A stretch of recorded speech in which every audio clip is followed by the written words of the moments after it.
चलिए हमारे साथ अब और एक ख़ास मेहमान हैं, दीना मेहता जी हमारे साथ हैं, उनसे बात करते हैं। मैम मॉर्निंग टू यू, शुक्रिया इस बातचीत में शामिल होने के लिए। नाउ यू नो वो बीच में थोड़ा मार्केट में हमने कंसर्न सुनी थी about valuation, but earning season अब ठीक ही रही है अब तक, स्पेशली जहाँ पर सबसे ज़्यादा कंसर्न थी लाइक SBI एंड ऑल उन पर। बट ओवरऑल आपका व्यू क्या है मार्केट में, और अपसाइड अभी इसी लेग में है मार्केट में फ़िलहाल?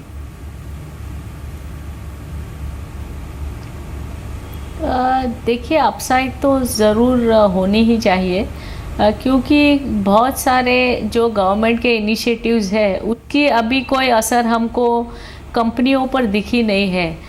तो जब तक हम ये पूरा इम्पैक्ट नहीं देखते हैं गवर्नमेंट पॉलिसीज़ का सेक्टर वाइज, तब तक मुझे लगता है कि उम्मीदें कायम है और मार्केट को अच्छा चलना चाहिए।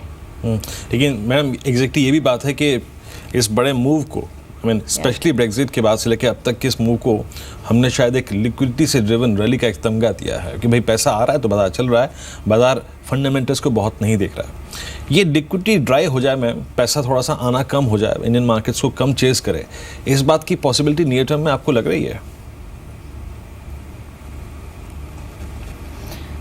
देखिए, अभी शॉर्ट रन में ऐसी पॉसिबिलिटी नहीं दिखती है, क्योंकि हम बार बार यही बात करते रहते हैं कि लिक्विडिटी चली जाएगी, लेकिन जो इंडिया में जो पैसा आता है it is just a fraction of overall investment पूरे वर्ल्ड में जो होता है उसका बहुत ही छोटे पैसे इंडिया में आते हैं। तो इंडिया का अभी भी इतना इम्पोर्टेंस नहीं है। ज़रूर we are a shining light, but investment quantum wise मैंने मानती हूँ कि बहुत बड़ा पैसा इंडिया में आ रहा है।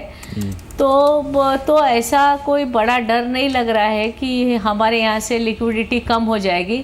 इनफैक्ट जैसे पॉजिटिव फैक्टर्स सामने आते जाएंगे, देखिए term this ease of doing business, इसकी रैंकिंग इम्प्रूव होती है, फिर जो क्रेडिट रेटिंग एजेंसीज़ हैं उनकी रैंकिंग इम्प्रूव होती है, और ये जो हमारा मानसून अच्छा हुआ है उसका भी जो इम्पैक्ट मार्केट्स पे आना चाहिए वो अभी तक आया नहीं है। अभी सिर्फ न्यूज़ की बात है, लेकिन एक्चुअल इम्पैक्ट शायद बड़ा हो सकता है। जी हाँ, बिल्कुल। चलिए हमारे साथ सुदीप बंदोपाध्याय भी हैं और साथ ही कपिल बाली भी हमारे साथ हैं इस समय। सुदीप, सीमेंट स्टॉक्स में वैल्यूएशन कैसी लग रही है आपको?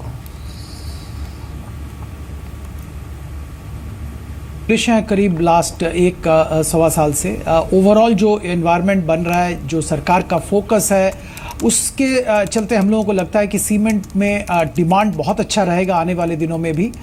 वैल्यूएशन के हिसाब से फ्रंटलाइन स्टॉक्स कुछ हद तक फुल्ली वैल्यूड लग रहे हैं, तो इसीलिए हमारी सलाह ये है कि मिड कैप क्षेत्र में ध्यान दिया जाए। और मिड कैप क्षेत्र में अभी भी ऐसे बहुत सारे सीमेंट स्टॉक्स हैं जहां पे खरीदारी की जा सकती है। इसमें जैसे आप मंगलम सीमेंट की बात करें या सागर सीमेंट की बात करें, ये सब काउंटर्स में ध्यान दिया जा सकता है।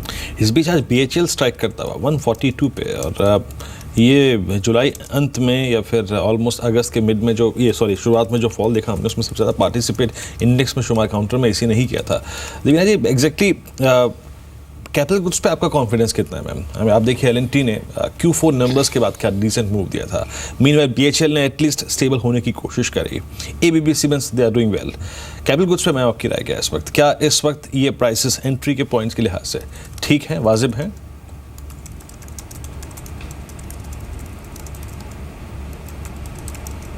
आई थिंक आवाज नहीं जा रही उनसे। मतलब कपिल, अगर यही प्रश्न मैं आपसे पूछूं तो एग्जैक्टली कैपिटल गुड्स पे आपकी राय?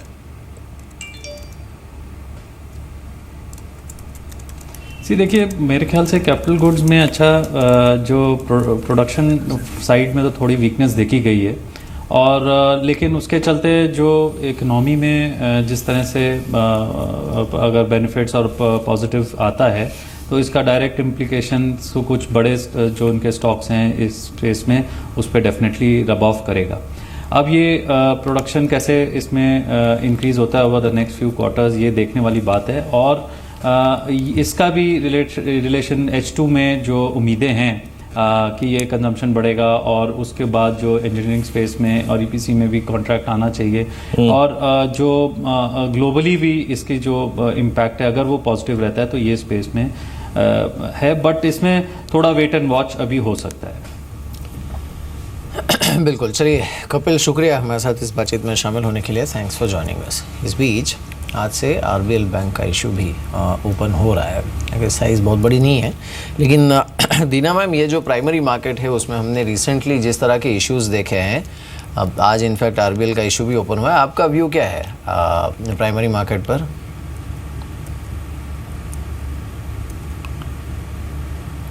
चलिए, शायद उन तक आवाज़ नहीं पहुंच रही है। सुदीप, आपको आवाज़ आ रही है? आरबीएल पर आपका व्यू क्या है? जी आ रही जी, बहुत अच्छा इशू है। निवेशक को मतलब इन्वेस्टर्स इसमें जरूर ध्यान दे सकते हैं। ओवरऑल अगर आप देखें, बैंक का परफॉर्मेंस बेहतरीन रहा है। जो ओल्ड जनरेशन रत्नाकर बैंक को जैसे इन्होंने न्यू जनरेशन बैंक में कन्वर्ट किया है, जैसे परफॉर्मेंस रहा है बेहतरीन है। और हम लोगों को लगता है कि कुछ इश्यूज जो बैंक में है, जैसे कासा डिपॉजिट रेशियो कम है कंपेयर टू अदर बैंक्स, वो सारे जो छोटे मोटे इश्यूज हैं वो दूर हो जाएंगे जब बैंक एक साइज गेन करेगा, और ये आईपीओ उसको साइज गेन करने में सहायता करेगी। तो I think considering the management quality और बाकी performance yardsticks, we will definitely recommend subscribe for RBL. Markets अगर आप देखें स्टेबल हुए हैं, और एक बार फिर से अगर आप देखें निफ्टी डे हाई की तरफ आने की कोशिश करता है। निफ्टी इस बीच अगर आप देखें तो ऑलमोस्ट 11 अंकों पर 8684। सुदीप जी, एक और चीज़ आप देखिए, अभी कुछ देर पहले हमने ऑटो एक्सपीडी की बात करी कि ये मोमेंटम पकड़े। मोमेंटम वाली चीज़ मोमेंटम में ही है। अब आप शुगर को देखिए, प्राइसिंग कैप करने को लेकर, शुगर प्राइस कंट्रोल को लेकर आई थिंक सरकार के एफर्ट शुरू हो गए हैं। But still market I think जिस चीज़ को सबसे ज़्यादा वेटेज दे रहा है, that is I think sugar pricing, जो कि काफ़ी स्ट्रॉन्ग है। आपको क्या लगता है, शुगर में अभी भी सुदीप पैसा बनेगा? जी, हम थोड़ा सतर्क हैं इस क्षेत्र में। जो सरकार के जितने पॉलिसी फ्लिप फ्लॉप्स हम लोगों ने देखे हैं पिछले 6 महीने में, और आने वाले जो यूपी इलेक्शन है जो बहुत ही सेंसिटिव है पॉलिटिकली, ये सब नज़र में रखते हुए we are advising investors to kind of remain away from sugar stocks now. तो आवर एडवाइस इज कि be careful, don't get into sugar stocks at current levels. जी सुदीप, ये फार्मा स्टॉक्स पर आपकी सलाह क्या है? जी मिहिर, फार्मा स्टॉक्स में आई थिंक एक पहला चीज जो सबको ध्यान में रखना पड़ेगा कि ये अभी हाई बीटा स्टॉक है। पहले जब हम लोग डिफेंसिव में फार्मा को गिनते थे, वहां पे इसको गिनना नहीं चाहिए। फॉर एन एग्रेसिव इन्वेस्टर जो रिस्क टेकिंग एबिलिटी है, उनके लिए सिलेक्ट फार्मा काउंटर में एंट्री का बहुत अच्छा अपॉर्चुनिटी है, क्योंकि वैल्यूएशन बहुत सारे काउंटर्स में नीचे आ गया है। तो एग्रेसिव इन्वेस्टर्स के लिए अच्छा अपॉर्चुनिटी है। पर जो कंजर्वेटिव इन्वेस्टर है, जो हाई बीटा स्टॉक्स में नहीं प्ले करना चाहते हैं, उनके लिए सतर्क रहने की सलाह देंगे। एक तो इनका जो ग्रोथ जो ट्रेजेक्ट्री है उसमें थोड़ा काइंड ऑफ स्लो डाउन दिखने को मिला है, और सेकंड जो रेगुलेटरी एक्शन हम लोगों ने पिछले 1-1.25 साल में देखा है, वो भी थोड़ा ध्यान में रखना पड़ेगा। तो overall I think for an aggressive investor, counters like Lupin, counters like Ipca Laboratories, counters like Glenmark definitely can be looked at current level. But for a less aggressive investor, I think it's better to stay away. इसके बीच आप देखिए, आपके screen पे अगर आप देखें, एक बड़ा अलर्ट है। सीएलएसए के मॉडल पोर्टफोलियो में बदलाव हुआ है। सीएलएसए के मॉडल पोर्टफोलियो जो बदलाव हुआ है उसमें ल्यूपिन को अगर आप देखें, एक मेजर सेटबैक अगर आप देखें आपके स्क्रीन, ल्यूपिन ने जो सिप्ला की जगह ली है, ये आपके स्क्रीन पर आप देखें ऑलमोस्ट अभी कुछ देर पहले इन्फोसिस आया, माफ़ कीजिएगा उसके लिए, लेकिन अब आपकी स्क्रीन पर जरा प्लीज़ एक बार दोनों के प्राइस दिखाएंगे। ल्यूपिन ने सिप्ला की जगह ली इस मॉडल पोर्टफोलियो में। स्टॉक धीरे धीरे आप देखें रिकवर होकर ऑलमोस्ट अब ग्रीन हर निशान में, और सिप्ला पर आप देखें 508 का स्तर यहाँ पर। स्टॉक खुला काफ़ी स्ट्रॉन्ग था, उसके बाद मोमेंटम पकड़ा, डे हाई पे गया, लेकिन अब थोड़ा सा आई थिंक नीचे आता हुआ। लेकिन इस बीच अगर आप देखें, आई मीन अगर आप इस स्पेस से थोड़ा सा बाहर निकलें तो इंडेक्स में एसबीआई ने अपने मूव को और शार्प किया है, और अब एसबीआई ऑलमोस्ट डे हाई पर 255.75 पर है।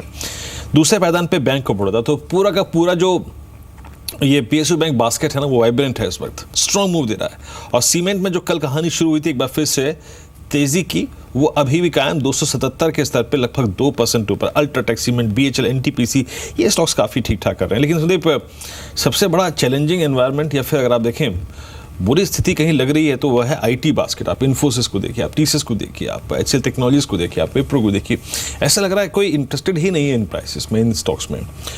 और Q1 के नंबर्स, टॉप लाइन घटते अगर आप देखें तो एस्टिमेट्स, प्रोजेक्शंस, और आई थिंक ये आपका ब्रेक्जिट का इम्पैक्ट, पहली न्यूज़ फ्लो उसका आरबीएस ही था, आपको क्या लगता है, I mean, यहाँ पर अभी और डाउन साइड पॉसिबल है, या फिर आप मानते कि नहीं, ये प्राइसेस को अगर और 2-3% फिल्टर कर दें ऊपर नीचे की तरफ तो ये mid term short term base बन गया है यहाँ पर?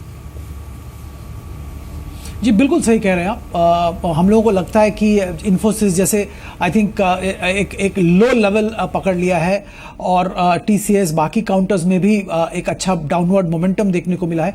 तो आई थिंक सारे जो बैड न्यूज़ है, जैसे आप ब्रेक्जिट की जिक्र कर रहे हैं, जो इन्फोसिस ने आरबीएस का ऑर्डर, बहुत बड़ा ऑर्डर लूज किया, उसकी बात करें, overall I think we have factored in almost all the negatives in the stock prices.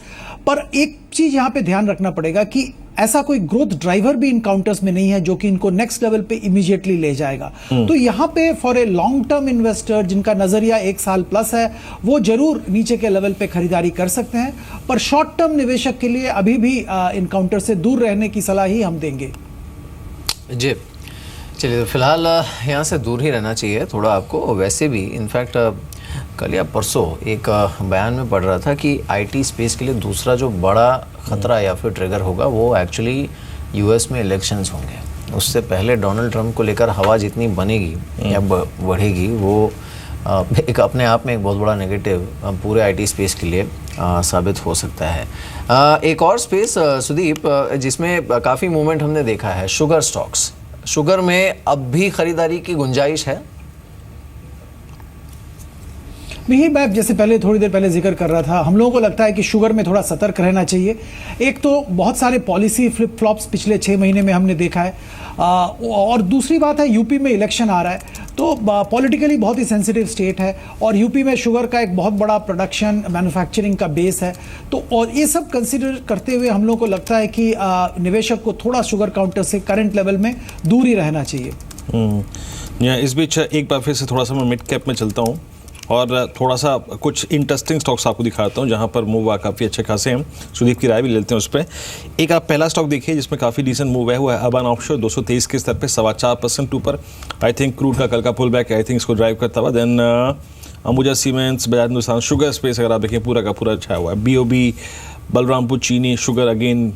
I think इसी पे प्रश्न पूछ लेता हूँ। आई मीन अबान ऑफशोर से याद आया, एक कल ठीक ठाक मूव था सुदीप कल क्रूड में, लेकिन सबसे बड़ी चीज़ मैं जो जोड़ के देखना चाहूँगा, ये सारे के सारे अगर आप देखें ऑफशोर काउंटर्स, ओएनजीसी, केन इंडिया, इनमें इंटरेस्ट है सर आपका इस वक्त? एंड स्पेशली और टेक ऑन ओएनजीसी जो 240 के ऊपर अब धीरे धीरे कैपिटलाइज कर रहा है, CY16 के बेस से ऊपर निकलने की कोशिश कर रहा है। जी बिल्कुल, ओएनजीसी आपने बिल्कुल सही फरमाया। हम लोगों को लगता है कि करंट लेवल पे लॉन्ग टर्म निवेशक के लिए बहुत अच्छा खरीदारी की अपॉर्चुनिटी बनती है। ध्यान में ये रखना पड़ेगा कि ग्लोबल ऑयल प्राइसेस के मूवमेंट के साथ साथ इनके प्राइस में भी थोड़ा असर देखने को मिल सकता है, पर overall based on the fundamentals, based on the strength of the company, I think it's an excellent price for an investor to start buying into ONGC. The entire subsidy issue which was another monkey on the back, वो कुछ हद तक solution हो गया है, और that in the long term will augur well for this counter. बिल्कुल। चलिए सुदीप, शुक्रिया हमारे साथ इस बातचीत में शामिल होने के लिए। Thanks for joining us.